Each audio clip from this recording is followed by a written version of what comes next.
Charles, there's almost a complete generation between us. I was born in 1921 and you were born in 1936. So let's talk for a few moments about our family background. I'll start with mine. My parents were downwardly mobile. My grandparent on one side had been a shopkeeper and on the other had been rather middle class, intellectual middle class. But we lived in some poverty in North Kensington. And I went to Portobello Road School at the age of 4, and I always remember being in a class of 60 with a very mixed social gathering around me from the much slummier bits of North Kensington. Where did you begin and go to school to begin with? I think I was arguably even more downwardly socially mobile, in the sense that I came from a middle-class Austrian family, of course caught up in the political difficulties of the 1930s, and therefore my parents were exiled. I was actually born in Britain, but of course quite quickly my mother was interned, and so I was very luckily transferred to a working class family, and I moved from the countryside into inner city Nottingham, where I had a very interesting background, but probably went to a school very like yours, a sort of an old board school, very underprovided, and if anything with the atmosphere more of a prison than a school. Mm-hmm. I can remember Portobello Road School so well, but one of the things I remember most clearly on the general question which has interested both of us at an academic level, the question of educational opportunity, I remember that of my class of 60, I think 4 people went on to post-age 14 education. It was the aim of the teachers in these schools to get their children to the grammar school, but also there was the additional prize in London of getting children to Christ Hospital, and I was put in for the Christ Hospital scholarship, which I got. So at the age of 11, I was, as it were, wrenched from my home and went to this very strict old-fashioned boarding school, which, interestingly enough, was on the lines of a comprehensive school, because, in fact, their intake came from many different classes. I stayed there till I was 16, when I won a scholarship to the London School of Economics. I didn't enjoy the boarding school, but I'm eternally grateful to the headmistress of the school, because my father wanted me to become a clerk in the civil service, which was the height of most people's ambitions in those days. And the headmistress insisted that I should go to a university. And having taken the scholarship and got a scholarship, I therefore went to LSE in 1938. How did you go on from your school? I think that my experience in a sense was similar, but I didn't detect in my primary school experience any expectation that there would be a transfer of more than a very small number to grammar school education, which was the only possibility in our area. In fact, I remember the 11 plus vividly. It was the first examination of any kind I'd ever done, and we were herded into this room, and of course the inevitable result that very few of us actually passed the 11 plus, and I think it probably was 2 or 3, and the majority went on to a secondary modern school, and I was one of that group. But in my case, the transfer to a more advanced stage of education came through the opportunity to take the 13 plus, as it was called, when a very small number of children were given an additional chance to take an additional examination, and then that did give me the chance to transfer to a grammar school for a short length of time, and I left grammar school at 15, equipped with some O-levels, and went to work for the Boots Pure Drug Company as a laboratory assistant. Mm-hmm. Well, when I left school at 16, left Christ Hospital at 16, as I say, I had this scholarship to the London School of Economics, but in fact I had not done any economics, of course, at school. I didn't like science and I didn't like history, so it's really rather peculiar that I've ended up as a professor of the history of science, and I had dropped all of them. But I was interested in the wider world at large, and thought that LSE was the place that would give me what I was looking for. I went there, of course, in 1938, just at the time of the Munich crisis. So all the forebodings, which in fact my family had had about LSE being a hothead of Reds and all the rest of it, and was I going to get sucked into a kind of very peculiar political atmosphere, were to some extent justified, because I mean there were marches and a lot of time was spent in political activity. But I do remember it also academically this first year, because everybody at LSE, of course, did the same intermediate BSc Econ degree, which included economics, British Constitution, and of course economic history. So this was really my first introduction to history, which, as I say, I had found extremely boring at school. It seemed to be a succession of kings and kind of little genealogical tables on blackboards and so forth. And the intermediate BSc lectures were given by Eileen Power, whom I can see so vividly even now. She was a splendid lecturer. She was also very handsome. It's also a great comfort to me to recall that she lectured from a script, which I myself do, and some people think is the recipe for a bad lecture. But I remember in particular one lecture she used to give on the Old Poor Law, and it ended up with her looking over her spectacles and saying, "Hark, hark, the beggar has come to town." But if I could go forward to our evacuation to Cambridge, LSE went to Cambridge in 1940, and on the strength of Eileen Power's lectures, I had decided to specialise in economic history. And at LSE, the economic history was extraordinarily good. People came down from London, of course, some of them were working in offices, but came down and did some lecturing.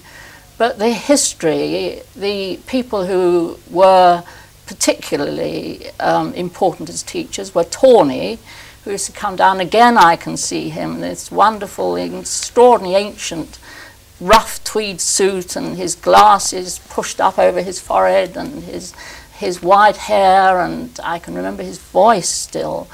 And of course he was wonderful as a lecturer, and also as an example of a human being, because I think he was perhaps one of the most saintly people that have been in the academic profession, probably.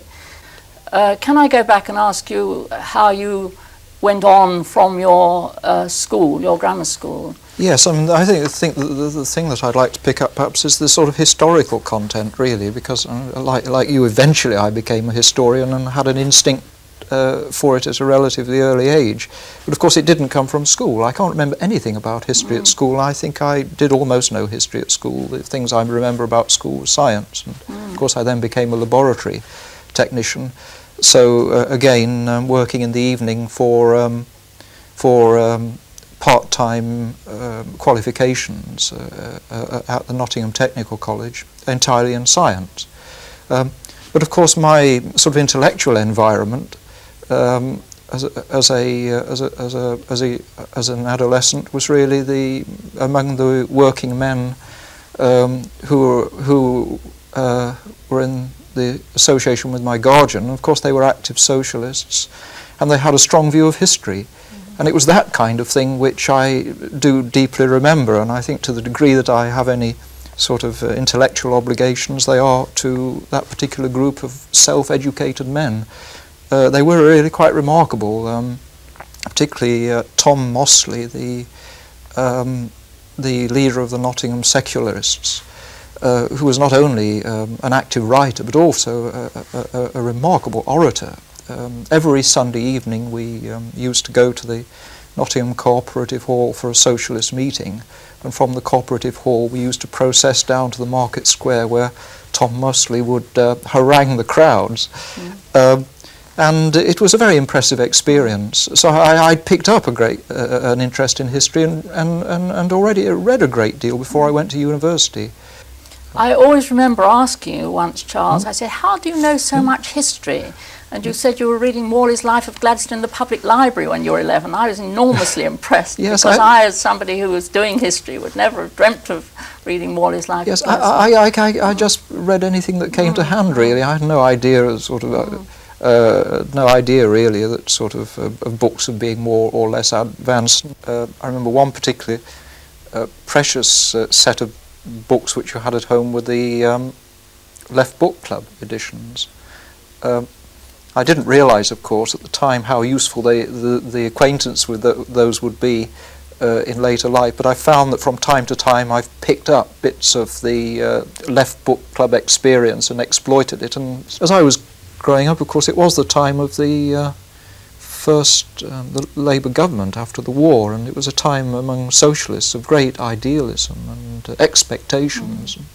And, I've come back subsequently to study that period as a historian, and I think again I benefited enormously by the sort of educational experiences of that time in the informal context. Well, I think that helps to answer a question I've often asked you, Charles, which, how on earth do you know so much? When I hear about your omnivorous reading over such a very wide range of subject matter, I understand much better how, as a historian, you have covered such a remarkable range in both time and subject matter. After all, you wrote a superb book on the 17th century, and you have just been writing the history of the first 10 years of the National Health Service. So can I go back and pick up my thread from when I left LSE in 1941? At that stage, most of us who were not going into the services, i.e. most of the women anyway, we went into the civil service, and I went into the Board of Trade as an assistant principal. This was an extraordinary experience. I think people perhaps don't realise what a wonderful intellectual environment the wartime civil service was, because of course there were an enormous number of dons of various kinds who were in there temporarily. And certainly in the Board of Trade, there was a gathering of economists and historians and sociologists and people who were all kinds of recondite archaeologists and so forth. And I learnt an enormous amount. I mean, one of the great things about being evacuated to Cambridge, and one of the things I remember very vividly, is going in November 1939 to Keynes's great lecture on how to pay for the war. And this was my introduction to Keynesian economics, and suddenly economics made sense. So now I think this brings me to 1945, when I realised, I think, one of the phenomena of those days, social phenomena of those days, which most people find it almost impossible to believe, is that there was a marriage bar in the public services. And I had got married on D-Day +1. My husband was in the Navy, and it was assumed that at the end of the war, the marriage bar, which had been lifted during the war, would come back again. So I assumed I would not be allowed to go on or apply for the post-war civil service. And at that stage, I heard of the historical section of the Cabinet Office, where an extraordinary thing had happened in the middle of the war, when manpower was very scarce. The Secretary of the Cabinet, Edward Bridges, had decided that the economic and social aspects of the war should be recorded for posterity, and recorded not in a simplistic way, but by professional historians. And he himself had recruited to do this Keith Hancock, who was then Professor of History at Birmingham, but was soon to become a Professor of Economic History at Oxford. And here was this group of historians who were given access to top secret documents coming straight off the secret printing presses. And I think this was a vote of confidence in the importance of history, which is really very heartwarming. One of the historians that Keith Hancock recruited was Richard Titmuss to write Problems of Social Policy. I mention this here and now because in many ways you and your work seem to be more in line with Titmuss and his work than the work of any other historian I can think of. I think modesty prevents you from saying that you're the co-author of one of the great classic wartime histories, the Wartime Economy, the one that you did jointly with Hancock, which has been reprinted. One of the things that I'm glad, I mean, one reason why I'm glad that they're there now is, for example, with Corelli Barnett's new book about the audit of war, because I think that the material which is in the war history does a great deal to blow up the myths which I think he has perpetrated in his Audit of War about the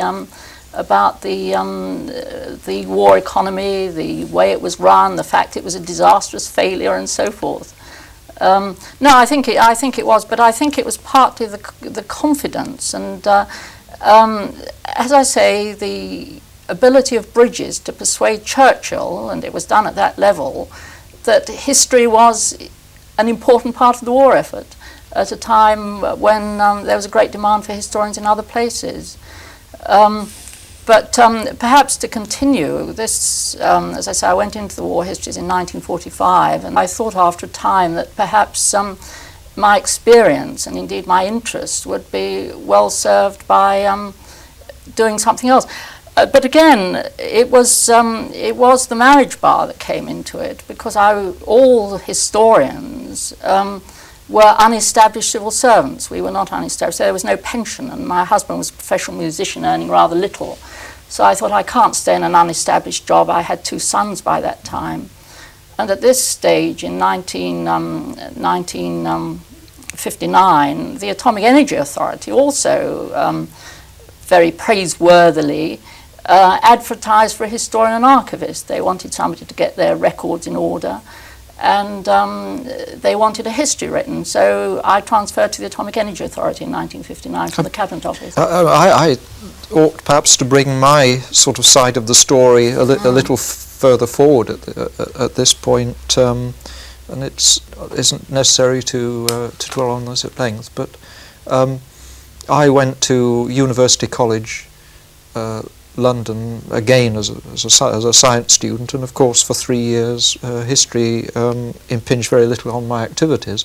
But I am struck again how informally there was a great deal of historical or semi-historical influence in the environment. One of my science lecturers, Peter Bell, was himself a keen amateur historian and introduced a great deal of historical content into his lectures in the field of botany.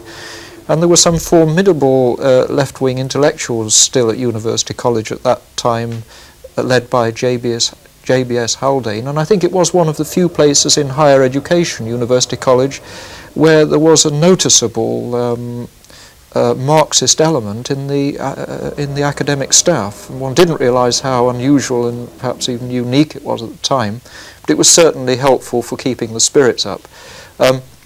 I did in fact hit upon the idea of taking up the history of science at that time, and I think, as I perhaps said to you before, as an undergraduate, I and a friend went to the Department of the History of Science to see if there were any undergraduate lectures in the subject. We got a pretty dusty answer from the professor there, and told us to come back when we had our firsts as graduates, and that we could then consider associating ourselves with the department. So the opportunity to take up the subject in any sort of serious sense didn't offer itself then, but I made a decision on graduating in 1958 to leave scientific work, and I left scientific research and went to teacher training in Sheffield, where I knew that the professor, Professor W.H.G. Armitage, was interested in the history of science, and I thought that this would give me an opportunity to look at historical studies a little more seriously and consider whether there really would be an opening in the field of the history of science. And I really was greatly indebted to Professor Armitage for the encouragement that he gave me in the course of that 1-year teacher training which I undertook in Sheffield. And of course I decided to stay in Sheffield in teaching after that, partly with a view to having access to the university library and continuing to get some kind of help from the education department in this particular area. But your work in the Atomic Energy Authority, yes, you became their official historian. I became their official historian, and I didn't know the difference then between an atom and a nucleus or anything about science. I was totally unscientific. Looking back, I think I must have been crazy But the thing that made it possible was that the scientists were so extraordinarily nice, because inevitably I was mainly concerned in the beginning with how the atomic bomb came to be made, because this was the beginning of the project, and it was one of these extraordinary coincidences of history that the outbreak of the Second World War came in the very year that atomic fission was discovered. And it was, in fact, two refugee scientists in Britain, Rudolf Peierls and Otto Frisch, wrote an extraordinary memorandum in 1940 which showed how and why an atomic bomb was possible. And it was this, in fact, which got the American atomic project off the ground. And as I say, the scientists, and certainly Peierls, for example, were enormously helpful. They thought history was important. They didn't say, why are you wasting our time and yours? And they were great allies.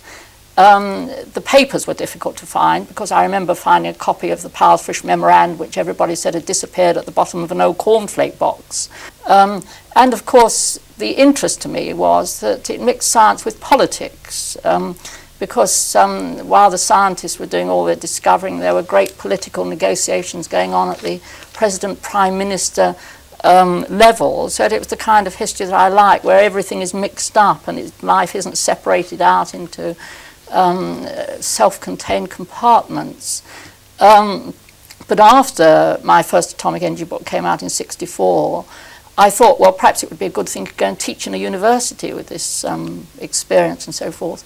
And the university, of course, it was when the new universities were being founded, and the University of Kent took me as a reader in contemporary history. And it was my first experience of university teaching, of course. And I must say that I loathed it. I loathed my time at Kent. I found the whole new university policy, after I had been there, very doubtful, very dubious. Simply, if anything, in terms of public expenditure, because when my children were at primary school, I'd got very much involved in the Association for the Advancement of State Education. In fact, was one of the founders of it. And when I thought of the difficulties of getting money for slum lavatories in slum primary schools, to go and see the concrete never setting on the hard tennis courts, the sports palace, the colleges, each with their own catering arrangements, so that in fact it seemed to me the conversation largely in the university centred around the catering deficit for years and years. But it all seemed to me a wrong development for the universities at that time. I wasn't very happy. I could teach the kind of courses I wanted to, which was cheering, but I don't know quite what I should have done, except that in 1972 Oxford advertised the chair in the history of science, the new chair in the history of science. It would not have occurred to me to apply for it. But Peierls, the scientist, wrote to me and said he did hope I'd apply for it, and I did, and to my absolute amazement got it. It was partly because I think that I thought I was not really in any way a runner for it, that at the interview, and I'm usually very bad at interviews, I was really quite light-hearted, so that this was to me an enormous surprise, and of course very distasteful to the academic history of science profession, which wrote and complained about my appointment. And indeed one of the first things I did after being appointed, before I arrived at Oxford, was to sit on the selection committee for the reader in the history of medicine, to which you were appointed. Yes, I think it's one of these few things that puts Oxford in a good light, the willingness to bring in outsiders and pioneer new approaches to subjects. I think that we were lucky at that time that Alan Bullock was the Vice-Chancellor. And there was, among Bullock and his colleagues in the history faculty, Trevor Roper and Christopher Hill, agreeing, I think, for one of the few times, a feeling that the history of science in Oxford just hadn't developed. And that they needed to bring someone in who adopted a completely new approach to it, a genuinely historical approach. In the meantime,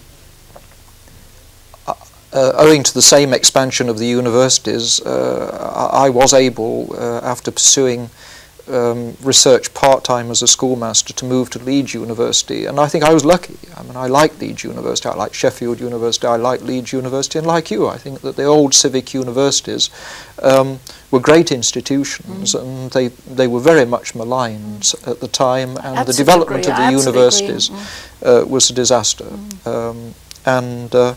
Leeds had a great tradition, and I was lucky to be in a department of philosophy, it so happens, where the sort of intellectual outlook that we subscribed to was actively cultivated, and it was possible at that time to build up very rapidly a new research group in the field of the history of science, and it was that which led me to be able to come to Oxford in '69, it so happens, as a research fellow, and then ultimately, as you mentioned, to take up the readership in '72 with the same objections registered by the professionals in the history of science. And that gave me the opportunity to establish a research unit in the history of medicine. The history of medicine hardly existed when I began in the field, and the first academic group in the subject was established in 1967 in London. My group, it so happens, was established in a history faculty in Oxford, and we were determined to pursue the history of medicine in a rigorously historical way, which meant in the sort of way that say the Annales School would approve of, or compatible with the English School of Social History. I think that in our time at Oxford, the history of science as a subject has changed enormously. I think you and I have probably made some contribution to it, but of course there are other people. I mean, I was appalled when I became a professor of the history of science, as I say, feeling how small my qualifications for the post were, but after all I had been writing about atomic weapons and the mixture of science and politics, and of course when I came into it, the textbooks were written by people like, Sarton Coiré, who believed that science was simply the epitome of the human soul at its very best and so forth. And they wrote the most awful trash about science. And indeed, some of the younger people did. I remember the book that came out just as I became a professor by Jerry Ravitz on the science and its history of, I can't remember what it was called now, Science and its Social Responsibilities or something, which was meant to be historical and really saying that before Second World War, science was pure and non-industrialized and so forth, which of course, I mean, is absolutely absurd. I mean, when you think that Kelvin owned 70 patents, it's never been true. It wasn't true in your 17th century even, and much less true in the 19th and 20th century anyway. And I remember, for example, reading the proceedings of the great meeting that there had been in the United States in the mid-1960s of the International Union for the History of Science, and people going on talking about, science was a commune of workers, not interested in money or power and so forth, and never mentioning the atomic bomb. And here you had, so very recently when the conference was held, you had this gathering in North America of the greatest galaxy of physicists, Nobel Prize winners you'd ever heard of, all concentrating on making atomic bombs. So the whole thing seemed to me completely removed from the real life which I had experienced in the kind of work I was engaged on. The change in the profession, which I think we've been part of, has been enormous. I think that the books that are being written, the attitude to the subject as a whole is quite different. And I think, for example, you see, one of the great things that's happened is the separation of history from philosophy of science, because I think this was most unfortunate, because it fastened on the subject a kind of predisposed kind of set of theories and so forth. And this applied not only, of course, to the extraordinary people like Sarton and Coiré, who just said science is pure and beautiful and so forth, but to people who, in other respects, I admire, somebody like Bernal, for example. The Marxist historians always were concerned to link science and politics, which is really the nub of the thing. But of course, again, they did it in the worst kind of Marxist way. That is, putting a preconceived set of ideas, not like historians' work, which is, as it were, moving forward, taking a range of subject matter and just looking at the evidence and forming your conclusions afterwards. I mean, Bernal himself, of course, could write some wonderful books. I think his science, I mean, one of the books he wrote about science and technology in the 19th century was a superbly, by our standards, book. But then he wrote this 4-volume book, Science and History, which is bunk, which is simply a, cliche after cliche. Perhaps that's a good note to end on, that in fact the history of science has managed to shake itself free of scientific antiquarianism, of the philosophy of science. I do agree with you that the relationship between the two was fatal. That department at University College was a department of the history and philosophy of science. I think it was a sterile hybrid, and that once this emancipation occurred, then it did open the way to a much more sophisticated view of the subject, and one that I think in due course will have a considerable impact among historians in general. And the best of the work coming out at the moment is as good as any research in the field of history.